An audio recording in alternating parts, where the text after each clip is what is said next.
In the playoffs, they handled Seattle and Dallas, and Purdy earned a nickname, Phallus. Big Purdy. Oh man, but that's had ED. We're gonna get into some news later, looking at superstars in the NFL, including two of the Eagles, as well as two draft steals that the Eagles have had in past couple of years. But first, a venture into the comical. What's up, it's your boy Cintron, come back at you with another analysis slash kind of news video today. But man, first of all, we're gonna get to there's no one to throw. A children's book about the San Francisco 49ers. Oh man, this article, I couldn't believe. I thought it was trolling. I thought the writer had just cooked up some stuff. If they are just pulling this out of their ass, then cool. But this might actually be an actual book. Dumpster fire week continues with the 49ers. Oh, there's no one to throw. And you can see Bradford's picture with a sling.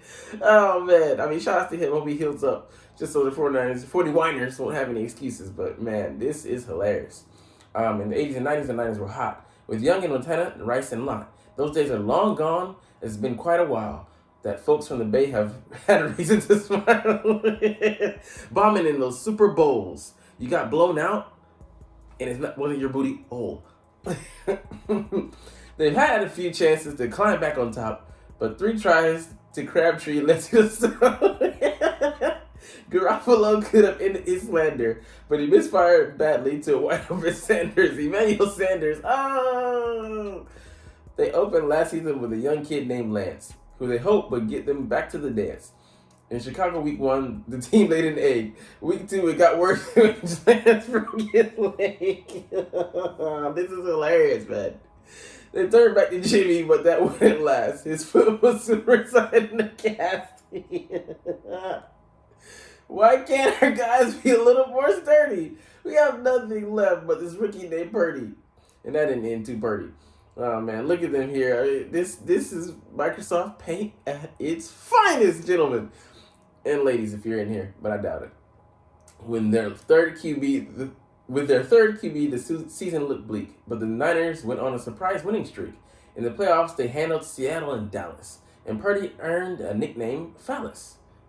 Big Purdy. Oh man, but that's had ED.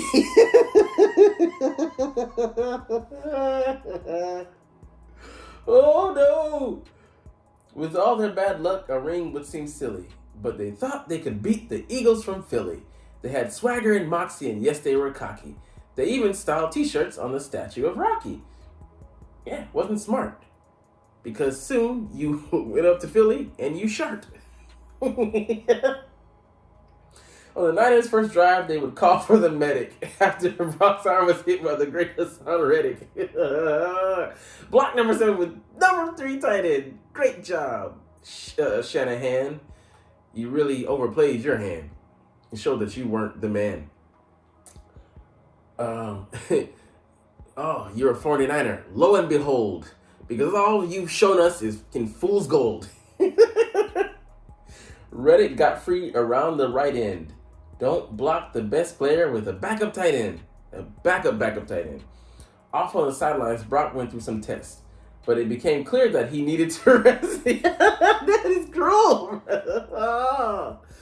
In came the backup without further discussion, but he too was knocked out with the concussion. Oh, there's no one to throw. As play caller Shanny is thought to be skilled, he has a habit of getting wherever it's killed. It's so true. This info isn't coming up out of the blue. Protecting the quarterback is an NFL canon. Imagine getting outcoached by Jonathan Taylor. Oh, that's bad. That's bad. That's bad. Pew pew.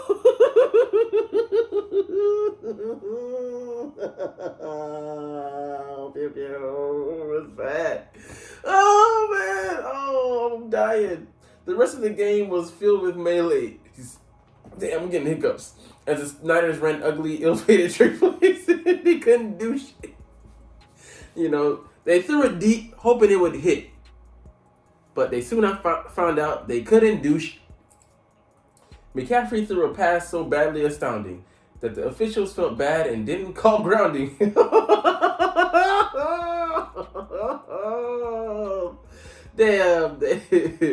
They spared you. The players and coaches were sorely dejected. Trent Williams had a meltdown and he was ejected. Oh, man. And for the 49ers, that was a thriller. And for the 49ers, that was a killer. We got rid of their silverback gorilla. No doubt about it, the Niners got wrecked. But we would soon learn that they would deflect. Devo and C-Mac and Shady would cry all the way through to the month of July. We lost because of the offensive shutdown. Man, shut the fuck up. You were down by 3 touchdowns. Wah, Devo, wah. You got knocked the fuck out of the playoffs. Oh, they gave a tricycle. They grumbled so much that the league changed some rules, placating a bunch of pathetic fools. It's hard to believe what's become of these Niners.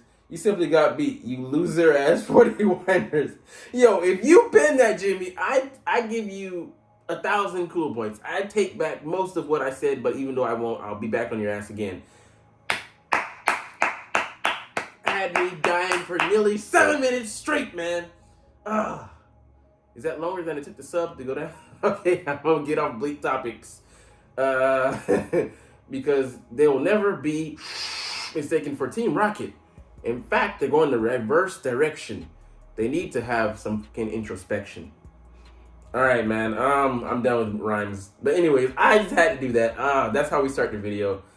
Let's get to the Superstar Club and see what else we can we can do. So, 2023 NFL Superstar Club. Jalen Hurts, CeeDee Lamb joined Russell Wilson, Dak Prescott drop out. So those two quarterbacks are out. Hey, has nothing to do with them being. I mean, in jest. Top 10 Jalen Hurts plays. Beautiful throw there. He's quarterback. They have 7 guys on the list. Josh Allen. I don't want to get copyright struck. Joe Burrow, Justin Herbert, Jalen Hurts, Lamar Jackson, Patrick Mahomes, Aaron Rodgers. You can make a case for everybody on this list. I mean, being there. They deserve to be there. And Lamar was hurt last year, so, I mean, you kind of give him a pass. And Aaron Rodgers had a down year, even though surprisingly, he did play. Wipe my tears away. All the games last year, he just, came out of several and, rehabbed to get ready for those games. But, yeah, I mean, that's not really surprising. This isn't ranked in any order, and they elevated Jalen in there. I mean, the year he had last year, you'd be an ignoramus and an a-hole to not put him in there.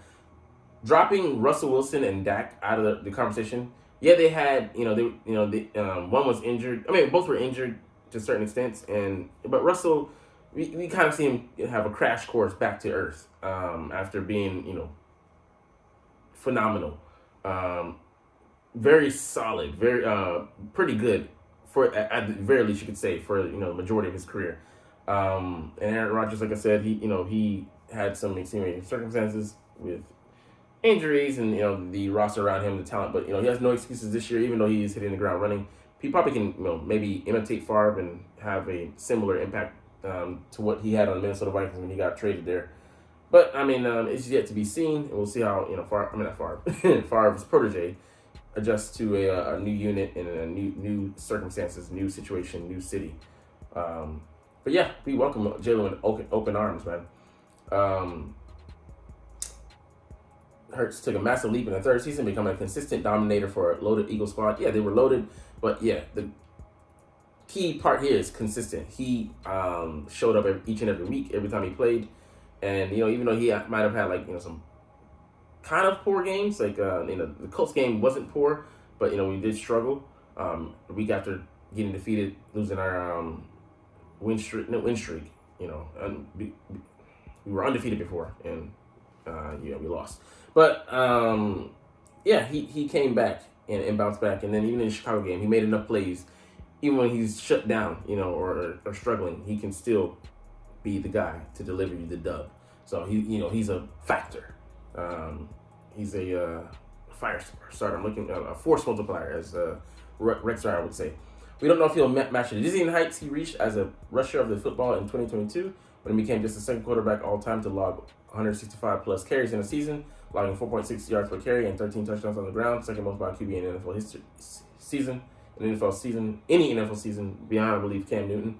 But yeah, I mean, we don't need him to be that. Actually, the rushing attack is built to kind of take that weight off his shoulders, and hopefully, he's doing more from the pocket. Sparingly using his legs, but using it enough in games when we need to throw the defensive curveball, or just for the sake of putting that on film. I mean, well, we don't need to. It's on there, from last year.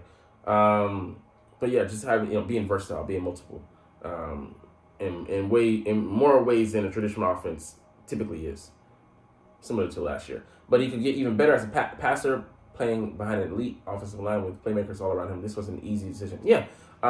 He can get better as a pocket passer, even though, he was the best pocket passer by some metrics, and if not top 5 last year. So he still has things he wants to improve. He's not going to tell us what they are. We can guess, pocket presence, anticipation on routes, trusting his receivers more, incorporating backs out of the backfield. So we'll see how that goes this year, but love it.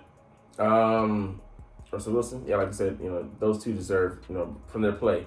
They just fell off a cliff. That with the interceptions and turnovers that were just consistent throughout the year. One thing that happened in bunches. It was just he was on like a 5-game streak where he just threw a pick consecutively, and that just shows you like the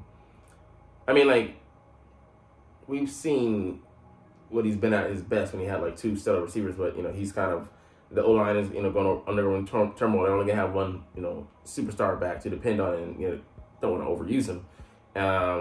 What do you have behind him? You're gonna find out this year, but it might be less dependable than what they had last year, even with Ezekiel in the state that he was.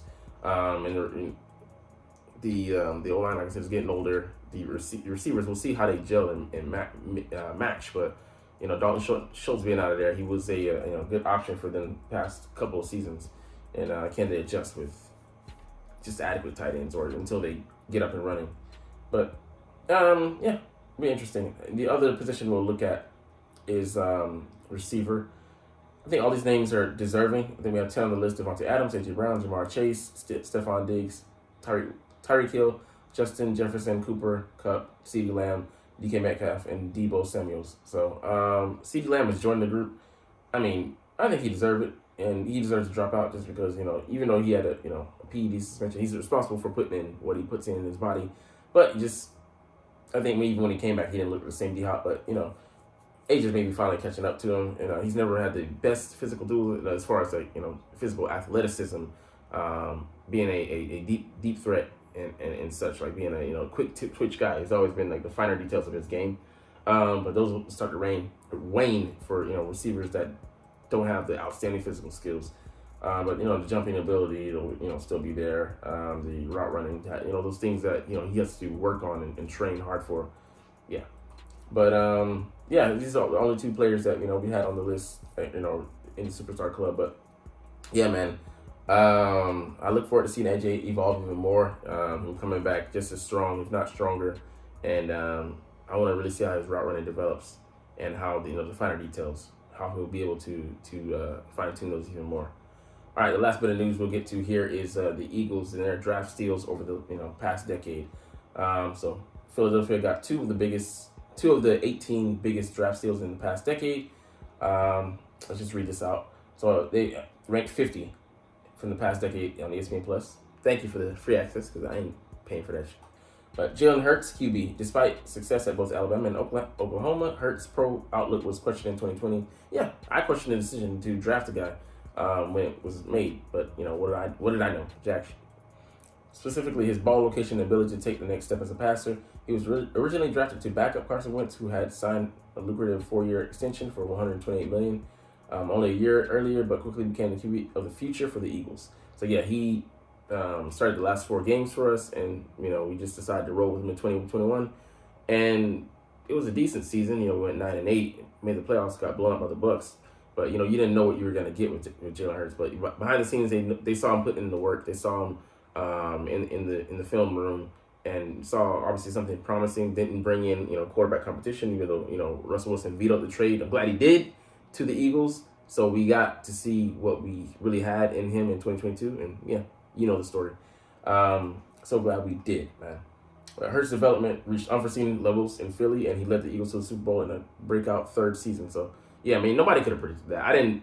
I was like, let's see what we had, what he has, what to give, and what he brings to the table. And if we need to draft somebody in the next upcoming draft, then do that. But man, I'm glad that he came and took the job by the bullhorns. And yeah, I'm proud to say that he's my quarterback, and I feel confident in him going out there, even if he doesn't have the season he did last year. Just his leadership alone and his drive will take us so far. He's not gonna be stopped. He's a determined young man, and he's gonna go out there and lead those men. Come hell or high water. All right, another one here.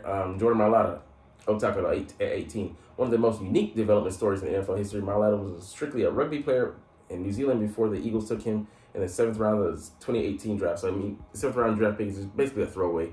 You're not expecting much. You're just taking a gamble, and I'm glad they did. This kid out of, New Zealand, he came over and had never played a down, just strictly was a rugby player. Had a great physique, 6'8", 360. But you see him carrying the ball, it's just a fearsome sight, and he has moves, so he's athletic as hell. So they're banking on that, seeing if we can mold and shape him. The guy was rawer than, a guy running through people in the running through women in the third world country. You know what I'm saying? Meat burn him, looking like a hot dog. Boy. But I mean, he really came in and just applied himself and took seriously to it, because it was through a program like the overseas program. They try to develop people in countries that don't typically have football programs, but trying to raise the awareness of the sport in those countries, and obviously kind of build up a base there, hopefully a fan base, and reap the benefits, because of course it's for profit. But yeah, I mean, he made a very interesting pick, and we drafted a guy in the first round, Andre Dillard, who's now with the Tennessee Titans, signed a 3-year, $29 million deal. He was a great backup for us last year. Came in actually at guard instead of at his position at tackle, but he got injured. Jordan didn't play the second year. I think it was only his third year. He got some spot starts here and there, and then he looked decent, kind of to halfway lost, and then he really turned it on when he got the starting job officially, and held on to it and just really proved himself. And shout out to Jeff Stoutland, man, our offensive line coach. The guy works wonders. He can identify, he can teach, and he knows how to smooth out those rough edges and the finer details.